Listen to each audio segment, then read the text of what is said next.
দেশের দক্ষিণাঞ্চলীয় জেলা ঝালকাঠির এক নিভৃত পল্লীতে জন্ম নেয়া ৩৩ বছর বয়সী এক টকবগে যুবক শরীফ ওসমান হাদি। দেশপ্রেমে উদ্দীপ্ত সেই যুবাই পরিণত হয়েছিলেন জাতীয় নেতায়। জুলাই গণঅভ্যুত্থান ও পরবর্তী সাংস্কৃতিক আন্দোলনের মধ্য দিয়ে দেশের কোটি মানুষ পায় আগ্রাসন বিরোধী আর ইনসাফের নতুন বাংলাদেশ গড়ার এক মঞ্চ।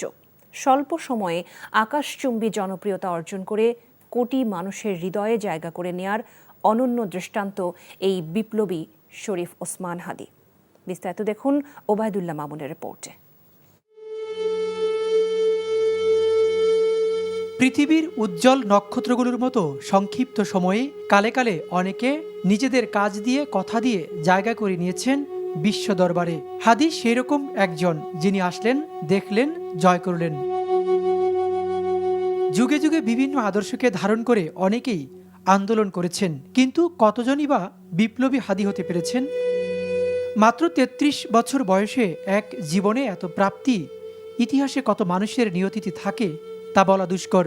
হাদিরা যুগে যুগে জন্মায় না, শত বছরে হয়তো একজনই এরকম হয়। ক্ষণ জন্মায় পুরুষ দক্ষিণ বাংলার ঝালকাঠির নলছিটির এক সম্ভ্রান্ত মুসলিম পরিবারে ১৯৯৩ সালে জন্মগ্রহণ করেছিলেন।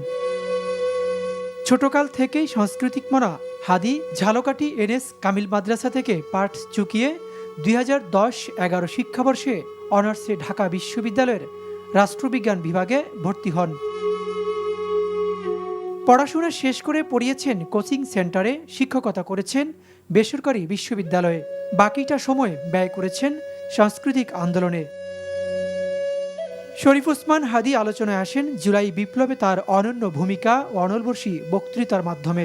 মানুষকে বিপ্লবমুখী করতে তার সেসব বক্তৃতা এখন সামাজিক যোগাযোগ মাধ্যমে নেটিজেনদের রাষ্ট্র সে বিভিন্ন কারণে জুলাই বিক্রি করে দিতে পারে, রাজনৈতিক দলগুলোও বিক্রি করে দিতে পারে, কিন্তু কিছু ছেলে মেয়ে তো থাকা দরকার, তারা তাদের চেয়ে, তাদের জীবনের চেয়ে তারা দেশকে, দেশের স্বাধীনতা সার্বভৌমত্বের জন্য কাজ করবে। জুলাই বিপ্লবের পর সহযোদ্ধারা অনেকেই মূলধারার রাজনীতিতে অংশগ্রহণ করলেও জুলাই স্পিরিটকে ধারণ ও টিকিয়ে রাখতে তিনি প্রতিষ্ঠা করেন ইনকিলাব মঞ্চ। জান দিব জুলাই দিব না, এরকম নানা আবেগতাড়িত বক্তব্য মানুষকে নতুন করে রাজপথে নিয়ে আসে। সবাই মিলে আমরা আমাদের ইনসাফের বাংলাদেশ প্রতিষ্ঠা করতে পারবো ইনশাআল্লাহ। ত্রয়োদশ জাতীয় সংসদ নির্বাচনে স্বতন্ত্র প্রার্থী ঢাকা ৮ আসনে নির্বাচনী প্রচারণা চালিয়েছেন হাদি।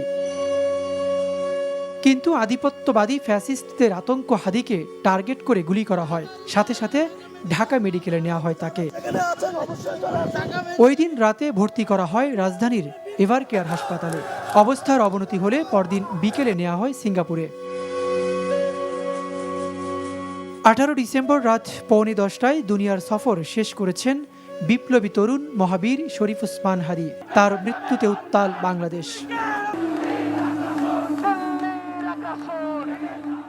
আমরা হয়তো মরে যাব, শহীদ হয়ে আল্লাহর কাছে পৌঁছে যাব, আর যতক্ষণ বেঁচে থাকি ততক্ষণ আধিপত্যবাদের বিরুদ্ধে লড়ে লড়ে নতুন বাংলাদেশের জন্য, ইনসাফের বাংলাদেশের জন্য নিজের জীবনকে জাহান্নাম বানাইয়া বাংলাদেশের নতুন একটা জান্নাত আনবই আনবো। হাদি সবসময় ইনসাফ আর শহীদি মৃত্যু কামনা করেছেন, তাই যেন আল্লাহ তাকে শহীদ হিসেবে কবুল করেছেন।